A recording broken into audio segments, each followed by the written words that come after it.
You know that feeling when a room goes quiet the second you walk in? That happened the moment I opened my sister's front door. My daughter Sophie was sitting at the dining table with tears in her eyes and 3 lawyers staring at her like she was already guilty of something. Then I saw the papers in front of her. Inheritance transfer forms. And my sister Debra saying the words. Just sign it, Sophie. Grandma would have wanted fairness. My name is Claire. I'm 39 years old. And this is the story of how my family tried to steal my daughter's inheritance and how they accidentally exposed themselves in front of everyone. The worst part about betrayal is that it never starts loudly. It starts quietly. A small comment. A strange phone call. A cousin suddenly acting too friendly. A family dinner that feels more like an interrogation. My mother passed away in October. Peacefully. At home. The same little blue house she'd lived in for 32 years. She was 74. My mother wasn't rich in the flashy kind of way. She didn't own yachts or vacation homes. But she was careful, disciplined, smart. She saved every extra dollar she ever made. By the time she passed, she owned her house outright. She had retirement savings, investment accounts, and a separate emergency fund nobody even knew about. Everything totaled around $240,000. And, according to her will, every single bit of it went to my daughter Sophie. Not to me. Not to my sister Debra. Not split between grandchildren. Only Sophie. People always assumed there must have been favoritism involved. But that wasn't what happened. Sophie took care of my mother for 2 years. Every weekend. Every doctor appointment. Every pharmacy pickup. Every late-night emergency call. When Mom's arthritis got worse, Sophie cooked meals for her. When Mom stopped driving at night, Sophie drove her everywhere. When Mom became embarrassed about forgetting things, Sophie never once made her feel small. Meanwhile, Debra visited maybe 4 times a year, usually around birthdays, or holidays, or whenever she needed something. My mother noticed everything, even when she pretended she didn't. The reading of the will happened 5 days after the funeral. Debra wore black like she was auditioning for a soap opera. Heavy makeup. Big sunglasses indoors. Constant sighing. Her husband Gary sat beside her checking his phone every 3 minutes. I remember feeling exhausted before the lawyer even started talking. Sophie squeezed my hand under the table. She looked terrified. Not greedy. Not excited. Scared. That should tell you everything about her. The lawyer cleared his throat and began reading. The house to Sophie. The savings to Sophie. The investments to Sophie. By the time he finished, the room felt frozen. Debra blinked twice. Then smiled. Not a real smile. The kind people make when they're trying not to explode. Well, she said slowly. That's unexpected. The lawyer nodded carefully. It was updated 14 months ago. Debra's head snapped up. Updated? Yes. She changed it recently? Yes. I watched my sister's entire expression change right there. First shock. Then calculation. Then anger. She wasn't in her right mind near the end, Debra said immediately. The lawyer adjusted his glasses. She passed a competency evaluation before signing. Debra crossed her arms. That doesn't mean she understood what she was doing. Sophie looked down at her lap. I could already see her shrinking into herself. That's what people like Debra do. They fill rooms until nobody else can breathe. The lawyer calmly explained that our mother had been very clear about her wishes. Debra laughed under her breath. Oh, please. Claire manipulated her. What? You heard me. You think Mom left everything to Sophie because I manipulated her? You isolated her from the family. That's not true. Really? Because every time I called, Sophie answered. Because Sophie was there helping her. Debra rolled her eyes dramatically. Exactly. The meeting ended awkwardly after that. But the real nightmare started afterward. At first it was subtle. Debra started calling Sophie directly. Not me. Sophie. My 21-year-old daughter, who hated conflict so much she apologized to furniture after bumping into it. The first call lasted 40 minutes. Sophie cried afterward. She said Grandma would be ashamed of me, Sophie whispered. My chest tightened instantly. For what? For taking everything. I sat beside her on the couch. You didn't take anything. Grand-ma chose. But Aunt Debra said family shares. Funny how she only believes that when she wants money. Sophie gave a weak smile. But I could tell the guilt was already sinking in. That's how manipulation works.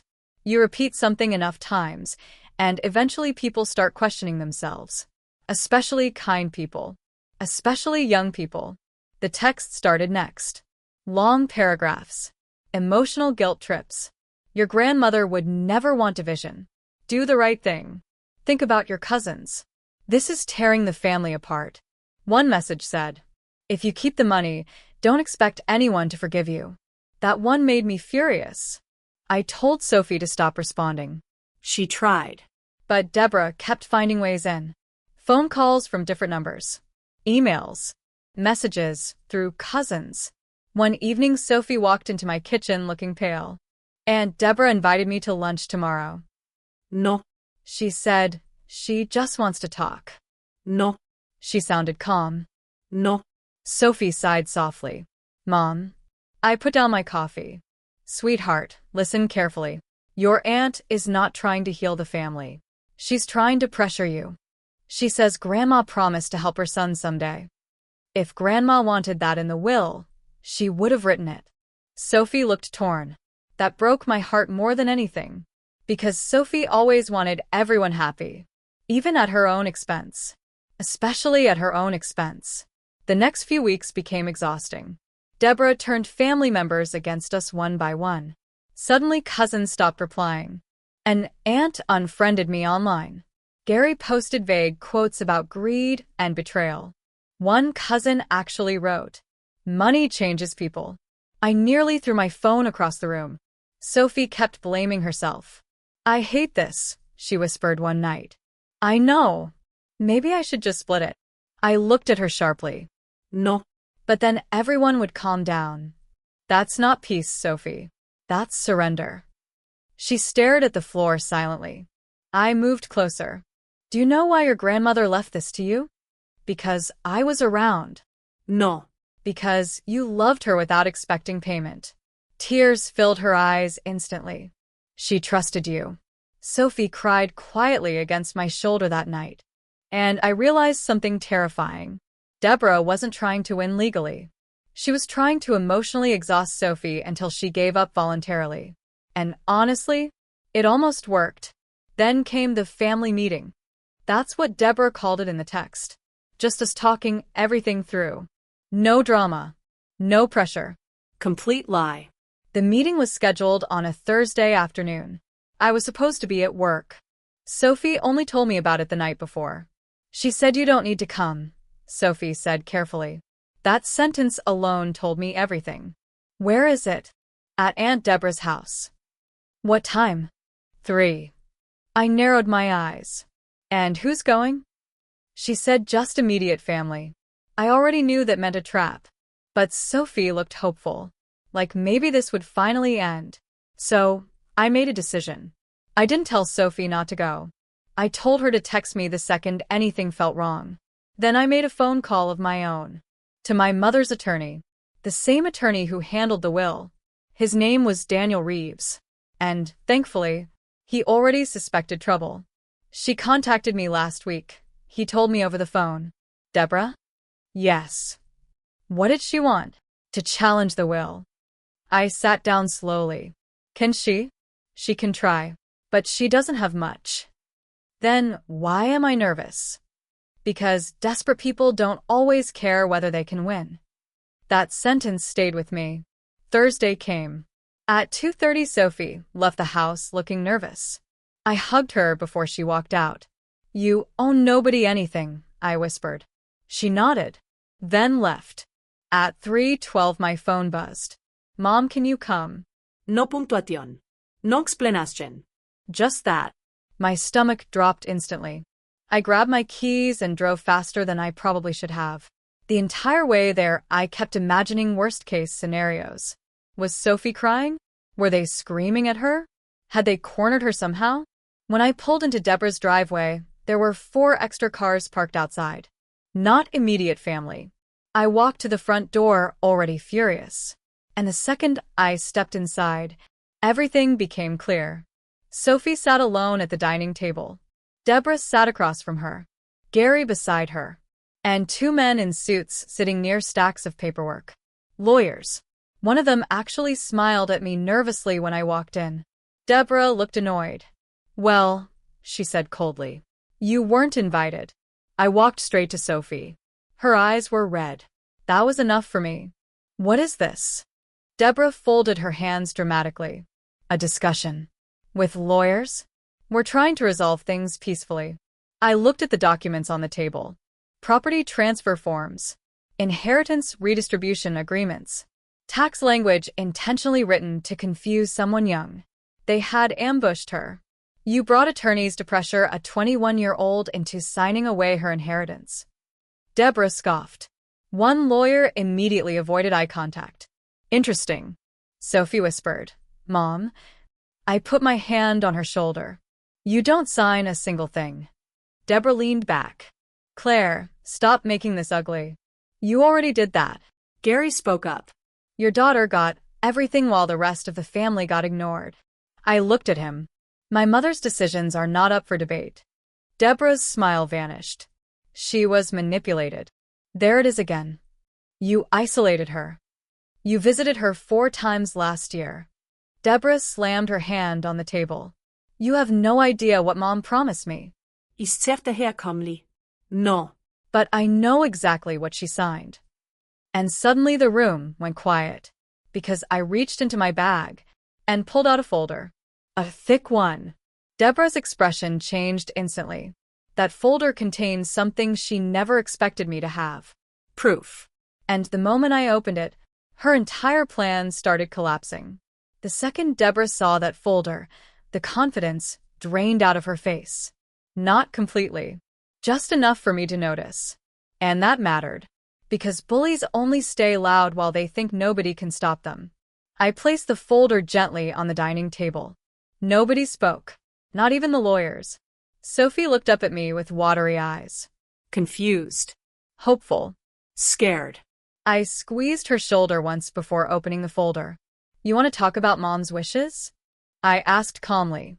Debra crossed her arms. We already know her wishes.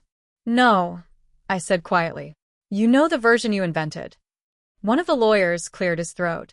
Perhaps everyone should calm down. I looked directly at him. Did you know she was invited here alone? Silence. That told me enough. The younger lawyer shifted uncomfortably in his chair. Debra jumped in quickly. She's an adult. She's also grieving. Debra rolled her eyes. Oh, please. No, isnapat. You don't get to, oh please, this situation after cornering my daughter with legal documents.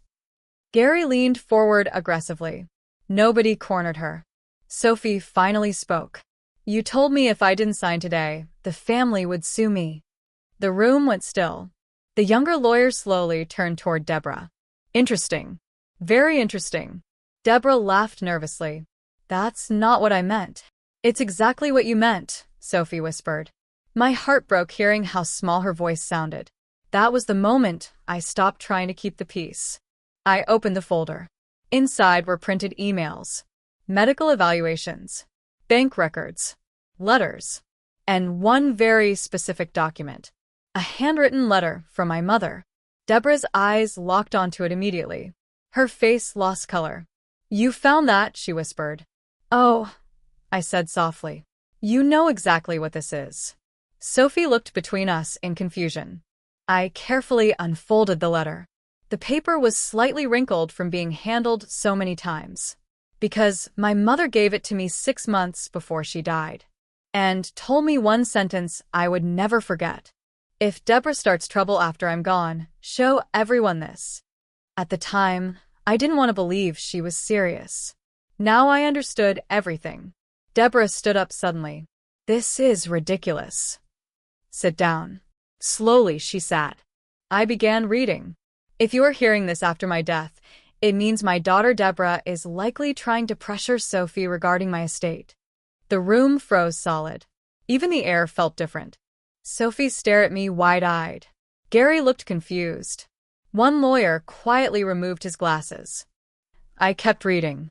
I wanted clearly understood that my decisions were made without pressure from anyone. Debra's breathing became visibly uneven. I chose Sophie because she showed me kindness, patience, and love during the hardest years of my life. Sophie covered her mouth with trembling fingers. I continued. Debra repeatedly asked me for money over the last decade. I refused because I no longer trusted her judgment. Gary turned slowly toward his wife. Debra immediately snapped. She was confused when she wrote that. I pulled another document from the folder. Really?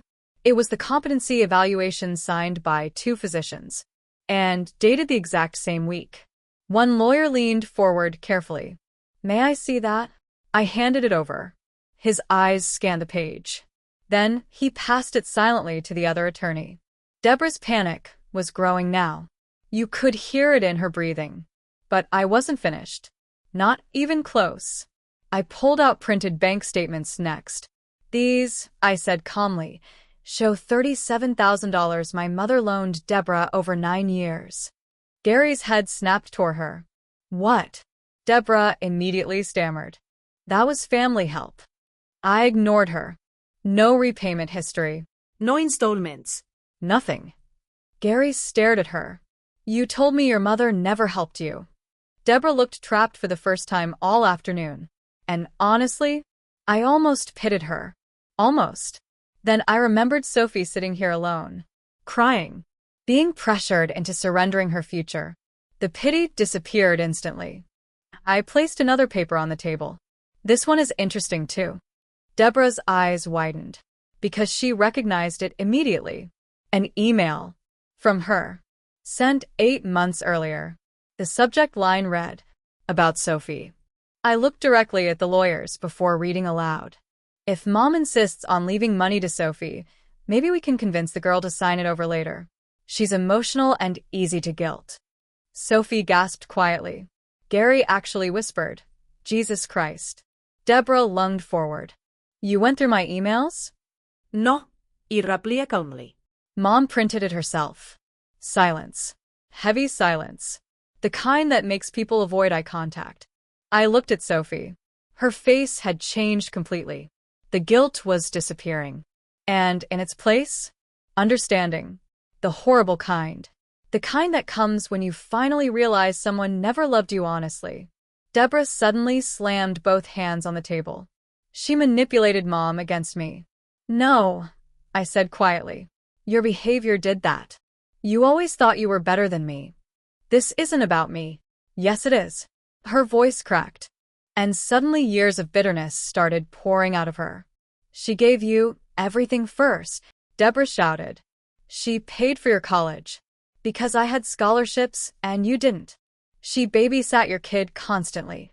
Because you barely visited her. Debra pointed angrily at Sophie. She stole my inheritance. Sophie flinched instantly. That was it.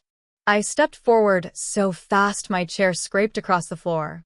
She earned Grandma's trust, I said coldly. You lost it. Nobody moved. Nobody breathed. Even Gary looked stunned. Then something unexpected happened.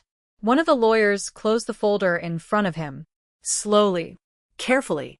I think this meeting should end, he said quietly. Debra turned toward him in disbelief. What? He adjusted his tie. I was not informed of these additional documents. You work for me. I work within legal ethics. She looked genuinely shocked. Like she'd never imagined the possibility that somebody might refuse to help her. The second lawyer stood too. I agree. Continuing this discussion would be inappropriate. Debra looked around the room desperately. You're seriously leaving? Neither lawyer answered. That silence told her everything. Gary stood next. But not beside her. Away from her. You told me this was about fairness, he said slowly. It is. You never mention loans. You don't understand. You never mentioned trying to pressure Sophie before your mother even died. Debra looked cornered now. Truly cornered. And cornered people become dangerous. She poisoned everyone against me. Debra screamed suddenly, pointing at me. No, iraplie Sophie. You documented it yourself. That line hit hard. I could see it. Because manipulators survive by controlling narratives. And evidence destroys narratives. Especially their own. Sophie finally stood up. Her hands were shaking. But her voice? Steady. I'm not signing anything. Debra turned toward her instantly. Sophie. No. The entire room went silent again. Sophie took a deep breath. I loved Grandma. Debra opened her mouth. Sophie kept going. I visited her because I wanted to, not because I expected money. Tears rolled down her face. And you made me feel guilty for that. Debra's expression shifted. For one tiny second, she actually looked ashamed. Then it vanished. People like that never stay ashamed long. They turn shame into blame before it can touch them. You're young, Debra snapped. You don't understand family. Sophie nodded slowly. No, she whispered. I understand it now. That sentence broke something in the room. Maybe because everybody realized she was right. This wasn't family anymore. Not really. Families protect each other. Families don't ambush grieving daughters with attorneys. Families don't weaponize guilt for money. Families don't call kindness manipulation just because they didn't bother showing up themselves. The lawyers quietly gathered their things. Gary walked toward the hallway without another word. Debra looked completely abandoned. And somehow she still blamed everyone except herself. You think you've won? She hissed at me. I looked at her calmly. There was never supposed to be a competition. Sophie picked up her purse. Her hands had stopped shaking now. That mattered more to me than anything. We walked toward the front door together. Then Debra called out one last thing. When this family falls apart, it'll be your fault. I turned around slowly. No, I said quietly. This family fell apart the moment you valued money more than people. Then we left. The drive home was silent at first. Sophie stared out the window the whole time. I didn't push her to talk. Some betrayals need space before words. About halfway home, she finally whispered, I really thought she loved me. That hurt to hear. Because I think part of her still needed the answer to be yes. I reached across the console and squeezed her hand. She probably does, I said honestly. Sophie looked confused. Then why would she do this? I sighed softly. Because some people love others only when they're useful to them. Tears slipped down her cheeks silently. But Grandma loved you the right way, I added. That made her cry harder. And honestly, I cried too. Not because of the money. Not because of Debra. Because grief becomes heavier when betrayal gets attached to it. The next few weeks were ugly. Debra told relatives we humiliated her. Some believed her. Some didn't. A few family members quietly apologized after hearing the truth. Others disappeared entirely. And maybe that was for the best. Because peace sometimes costs relationships that were never healthy to begin with. Gary moved out 2 months later.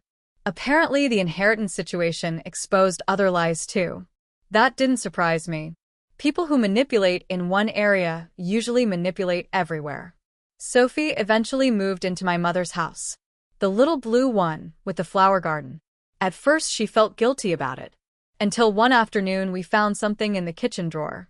A folded note in my mother's handwriting. It simply said, For Sophie, because you made this house feel warm again. Sophie cried for nearly an hour after reading it. But they were different tears this time. Not guilt. Not confusion. Just love. Pure love. The kind nobody could twist anymore. A year later, Sophie used part of the inheritance to finish graduate school debt-free. She restored my mother's garden, kept the house, started volunteering at the senior center nearby. And every Sunday morning, she still makes my mother's cinnamon pancakes. Exactly the same way. As for Debra, we barely speak now. People always ask if I regret that. I don't. Because protecting your child from toxic family members is not cruelty. It's responsibility. And if there's one thing this whole nightmare taught me, it's this. Documentation matters. Boundaries matter. Truth matters. But most importantly, kindness matters. Because in the end, my mother didn't leave her inheritance to the loudest person in the family. She left it to the person who showed up when nobody was watching. And honestly, I think that's the real reason Debra could never forgive Sophie. Not because Sophie inherited the money. Because Sophie inherited the proof that love cannot be faked. And that truth destroyed every lie the family had been living inside for years. Thank you for listening to Relaxing Drama Stories. And remember, sometimes the strongest thing you can do is refuse to surrender your peace just to keep toxic people comfortable.